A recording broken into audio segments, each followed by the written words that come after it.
Adam Rosenblatt is a scientist. The reason that we as a species can live on this planet is because there are other species we depend on, and we just take it for granted. And what climate change is showing us is that these systems can break down, and then it can come back and bite us in the butt. But he's on a mission to get Jacksonville's leaders to help slow those breakdowns. Welcome to the Adapt podcast. I'm Brendan Rivers, a reporter at WJCT News in Jacksonville, Florida. Adapt is our online magazine about what people in Northeast Florida are doing to adapt to sea level rise and climate change. In this podcast, we'll hear from some of them about what they've learned and what motivates them as our region grapples with big issues.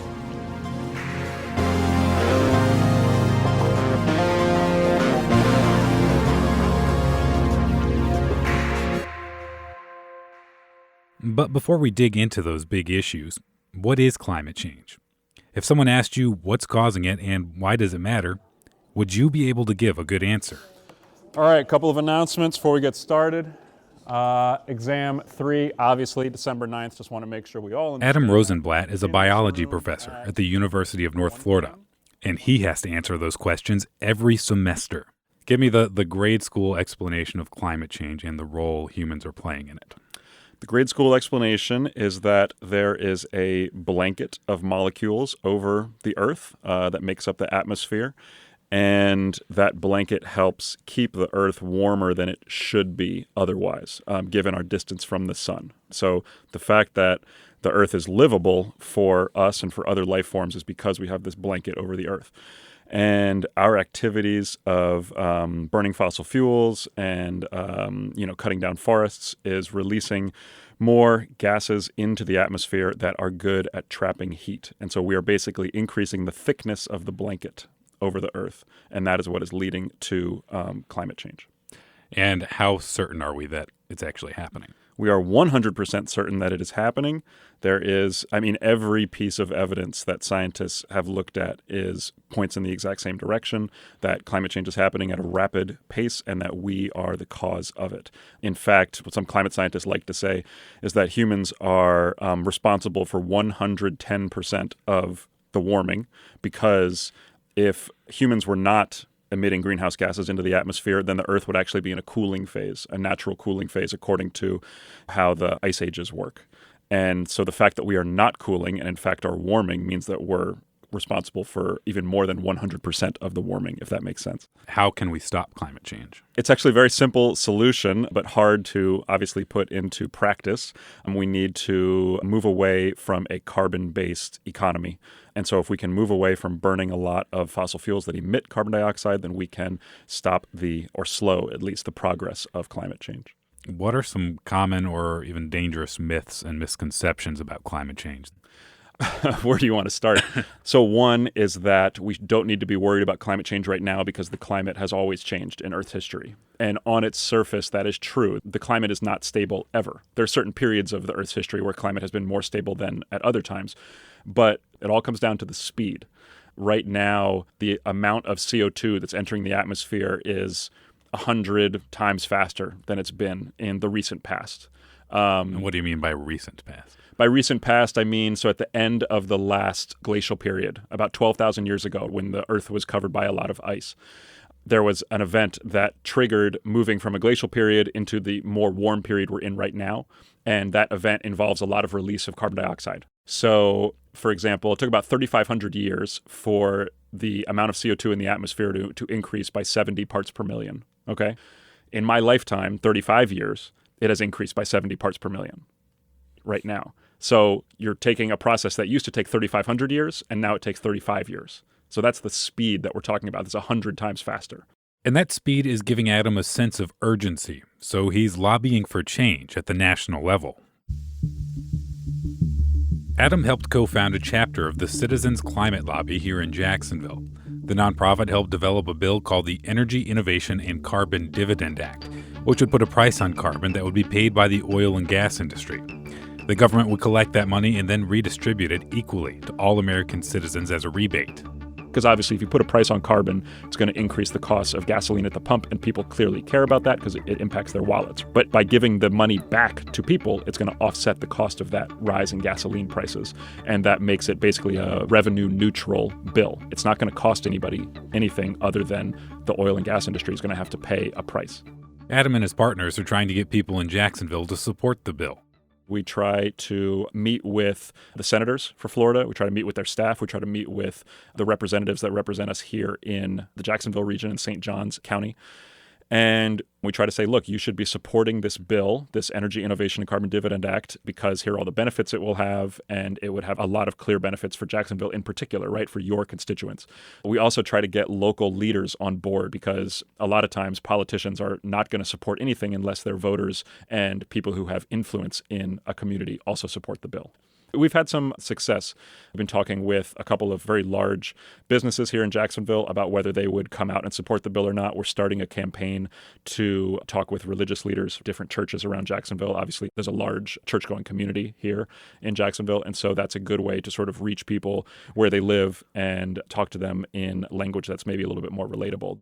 So I looked at a couple of your articles, and you warned me that they would be difficult for me to comprehend. Yeah, I am very impressed that you waded into the literature. I did. I don't know how much of it I understood. That's okay. That's why I'm here. You assert that changing environmental conditions, including climate change, are causing species to rapidly adapt. Mm-hmm. So what species are you seeing this in, and how are they adapting? So all species are going to have to change their behaviors or adapt in some way to climate change. Now, there's a couple different ways they can do that. So some species could evolve to deal with higher temperatures or to deal with some kind of different climate that they've never encountered before. The problem is that the climate is changing so quickly that most species likely don't have the ability to evolve fast enough to keep up with it, because evolution usually takes a decent amount of time. It's not something that usually happens very quickly. But that is one way that some species could deal with it, is by evolving, more tolerance for extreme temperatures and other things like that. The other thing that species could do is they could move. If you're an animal and you prefer a certain kind of climate and wherever you normally live has gotten much hotter, you could just pick up and move somewhere else that's cooler. And we're seeing that all over the globe. We're seeing animals that live on the sides of mountains. They'll move further up the mountain to try to stay in a cooler climate. We see species in the ocean, species on land moving towards the poles, trying to stay away from the equator because the equator is just getting too hot. My postdoctoral work at Yale University was building on this exact topic. So there was a PhD student in the lab that I worked in there who had done these studies with grasshoppers and spiders, exposing them to hot temperatures and seeing how does it change the ability of the spiders to hunt the grasshoppers, how does it change the ability of the grasshoppers to evade the spiders. In general, the spiders were more susceptible to warming temperatures. They didn't like it to be warm, whereas the grasshoppers did a little bit better. So then I wanted to build on that because we know that temperature isn't the only thing that's going to impact this. We know that droughts are becoming more frequent, and that can also have an effect on these feeding interactions. So when I exposed the grasshopper and spider system to temperature increases and drought at the same time, I did not find the same effects that this other scientist had found. And so kind of the thrust of my research for the last decade or so has been that as a scientific community, we need to be embracing the complexity of climate change rather than focusing on very simple scenarios of what we think might happen. Hey, I'm Lindsay Kilbright, a producer here at WJCT, and I recently bought my first home. Buying a house is intimidating. You're learning about this whole new process, and I was worried about making the right decision, doing my due diligence. Something that helped was checking my property's flood risk with the Flood IQ tool on adaptflorida.org. It showed me my house has a minimal risk of flooding. Now I tell everyone about it, even my coworkers, like Bonnie, WJCT's creative director. Go ahead and type your address in right there. Okay. Got it. It's there. Well, that's a good sign. Minimal risk. Minimal risk. If you just download that report right there, it's going to show you your projections 15 years out. So go ahead and do that. Okay. Wow. It's all minimal. Yay. Check your own flood risk and read stories about adaptation to sea level rise at adaptflorida.org.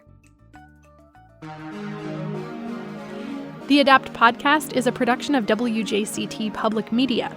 Financial support for Adapt comes from our readers and listeners, with additional support from the Arthur Vining Davis Foundations and the 2040 Foundation. More at adaptflorida.org. Now let's get back to Adam Rosenblatt. Tell me about your current research. I'm still obviously very interested in climate change.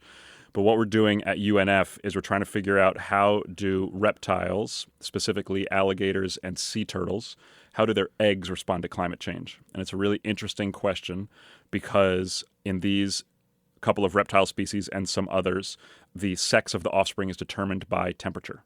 So whatever temperature the eggs are raised in, that's going to determine whether they're male or female. And the concern, obviously, is that as temperatures warm, that could bias populations towards one sex or the other, and that could throw off the reproductive rates of these populations. It's especially been seen in sea turtles so far. In places like Australia, they've done big studies, and they found that certain populations that used to be, maybe 70% female and 30% male, now they're starting to move towards almost 100% female. And that's obviously a big problem. If you have no males around, then they can't reproduce anymore, and then there goes your sea turtle population. So here in Florida, we're trying to do similar research to try to figure out what's going to happen to alligators and sea turtles in this respect. The early results are that we exposed a bunch of nests that we constructed to warming temperatures, and we found that increasing the air temperature around a nest actually doesn't have a big impact on the internal nest temperature. So the temperature the eggs experience on the inside of the nest, it doesn't change that much as the outside temperatures increase, which is great because it means that climate change is probably not going to affect the sex ratios of alligator populations, and that's good news. We like that. The worrisome part is that we also expose these nests to drought conditions because, as I said, we know drought is becoming more frequent in certain parts of the country, including here in North Florida. And what we found is that if you expose these nests to drought conditions, lots of these eggs die if they are not in high humidity, high rainfall environments. So my focus now is switching away from being worried about the sex ratios of these populations to being more concerned about just the survivability of the eggs in general. How is it that external temperatures don't have much of an impact on the temperature of the nest? So what we think is happening is that, an alligator's nest, for those of you who've never seen one, it's this very large structure made out of dirt and grass and sticks and just basically anything that a female alligator can find. She scrapes it all up into a pile and just puts it all in one big pile and then lays her eggs inside of it. And what we've found is that the dirt and the mud and the vegetation, it actually is an insulating material. So it will keep the internal temperature more constant, and it will not let it vary with the outside temperature as it goes up and down.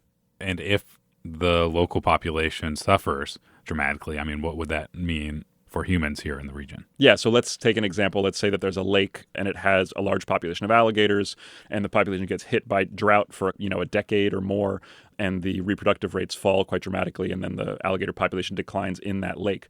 What you're doing to that lake is you're taking out the top predator, right? Alligators are the largest predators in Florida, and so if you take that out, it's going to change the balance of power between different kinds of prey species. Alligators eat anything they can fit their mouth around, and so what they help do is they help regulate competition between different prey species. And there's a lot of research not from alligators, but from other types of predators that shows that if you remove the predator, it can change the sort of structure of the food web, because one type of species that the alligator used to feed on will become dominant, maybe, and it will outcompete all the other ones. So the lake as a whole might become less diverse in terms of the number of species that live there because you don't have alligators eating all these different species. Okay, and there's this piece you wrote called "Is It Possible to Make Environmental Science Relevant to Society at Large?" I found this really interesting. What motivated you to write this? What motivated me is that there's no doubting the science of climate change anymore. We know what's going to happen on a broad scale. And so doing more climate science is not going to solve the problem. We need to convince people to take action. And that's where psychology comes in. It's where social science comes in. Can we make the science we're doing relevant to a larger proportion of the population and make them understand why it's important? So that was the motivation to write that paper. I wanted to see what can we do as biologists, as climate scientists, to try to reach more people. So you warn against presenting scientific knowledge as absolute. Yes. But I think it frequently gets presented that way, not necessarily by scientists, but by activists in the media. Yes. Why do you think that's problematic? The reason it's problematic to present scientific evidence as absolute is that we have a long history in the scientific community of making predictions that don't come to fruition or don't completely come to fruition. So, for example, this is another myth about climate change that's brought up frequently. In the 1970s, I think, or maybe it was the 60s, there was like a big story on the cover of Time magazine where these climate scientists were talking about how we were entering a cooling phase and how there was going to be a global cooling event. And obviously that didn't come to pass. And so by presenting that as absolute, it sets yourself up for failure. The public is expecting a certain thing to happen, and then it doesn't happen. And then people are like, oh, well, why should we ever trust them again? So good scientists never present their work as absolute. We present it in terms of probabilities. What we need to do as a scientific community is we need to communicate the urgency, and we need to communicate, if you say that something is 90% likely to happen, it's almost certain to happen. It's not certain to happen, but it's almost certain to happen. And if you use that kind of language, I think it communicates the urgency a little bit more. So that's why when it comes to climate change, we present different scenarios that are possible. We say this one is, 90% likely, this one is 50% likely, and then you present that to policymakers and you say, make your decisions. The United Nations Intergovernmental Panel on Climate Change has a problem with this because in their reports they put out every 5 or 6 years, they use probabilistic language that's really hard to understand for most people. They say things like something is somewhat likely or very likely or almost certainly likely. Whereas if they change their word choices a little bit, it might have a bigger effect. So I think part of this problem, too, might be that people have a general misunderstanding of how the scientific process works. Yes. So can you kind of walk us through that? Yeah, the way the scientific process works in a very brief form is that somebody comes up with a hypothesis of how something works. They then come up with an experiment or a set of observations they do to try to test the idea that they want to test. Does it work that way or does it not work that way?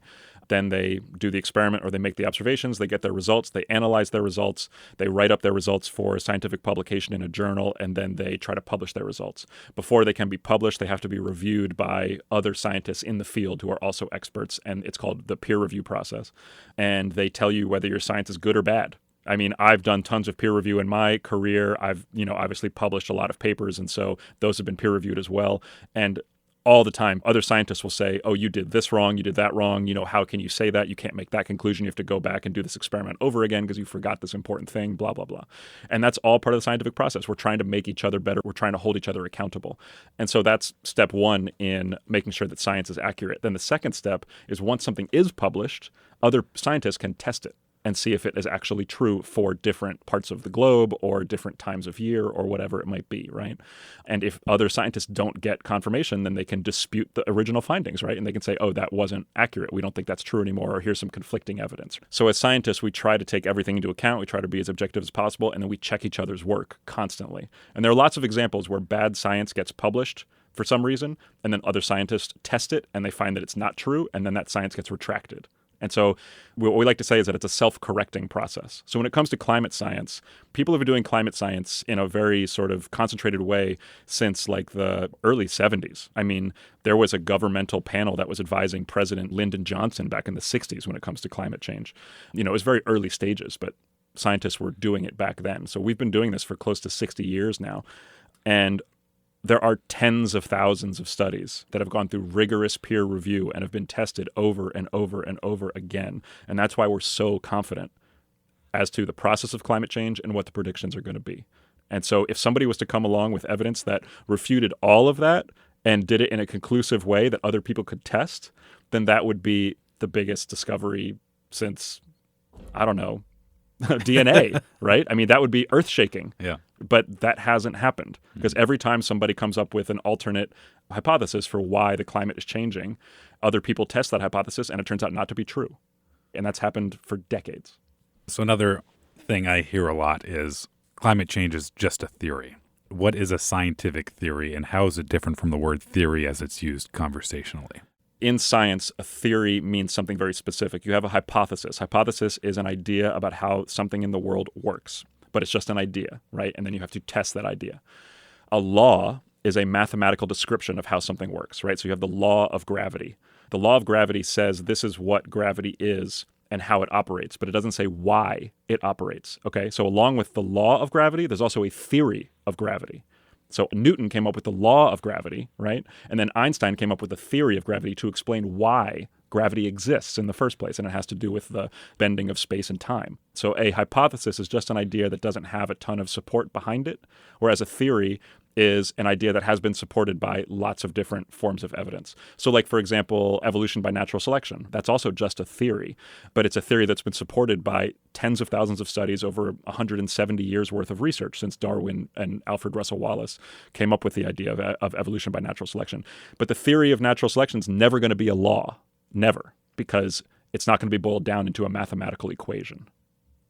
Tell me about the letter you and your colleagues at UNF, Jacksonville University, and Florida State College at Jacksonville wrote to Mayor Lenny Curry and the City Council. My colleagues and I wrote a letter recently that was asking City Council and Mayor Lenny Curry to prioritize developing a climate action plan for the city. Currently, Jacksonville is the only major city in Florida that does not have a climate action plan or a sustainability action plan or a chief resilience officer. Miami, Orlando, and Tampa are all ahead of us when it comes to this, even though we are not just as vulnerable, but we are vulnerable just like those other cities are, especially Tampa and Miami. We presented a case about why Jacksonville is vulnerable to climate change effects. And we said, if you want to develop a climate action plan or hire a chief resilience officer for the city, we would be more than happy to provide you with information to help you make that decision in a responsible and effective way. And I have not heard from the mayor yet. I have heard from 2 city council members who are supportive of trying to develop a climate action plan and hire a chief resilience officer. I've heard from a couple other city council members who were acknowledging the issues that we face as a city, but maybe weren't as excited about getting on board with this idea.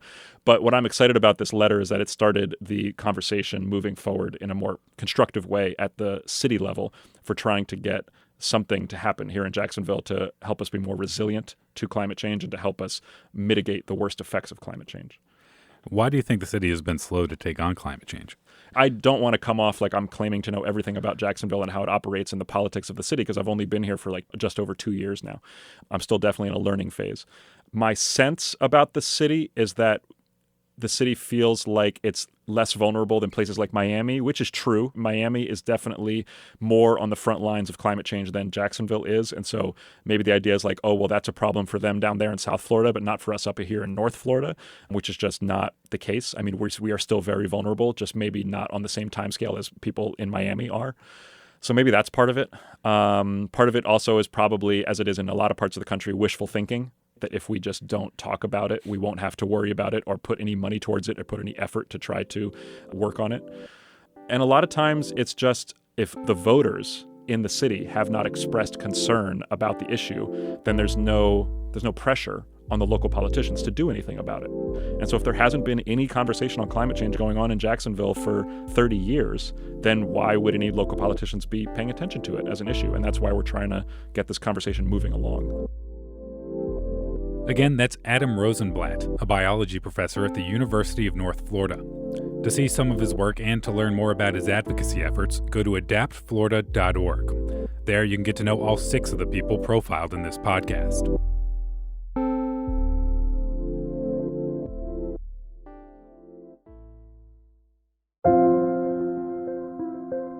Thanks for listening to the Adapt podcast. I'm Brendan Rivers. Production help came from Lindsay Kilbride with editing by Jessica Palumbo. The theme music was composed and performed by Davin Llewellyn and Keith Phelps from The Conglomerate. The Adapt podcast is a production of WJCT Public Media. Financial support for Adapt comes from our readers and listeners, with additional support from the Arthur Vining Davis Foundations and the 2040 Foundation. More at adaptflorida.org.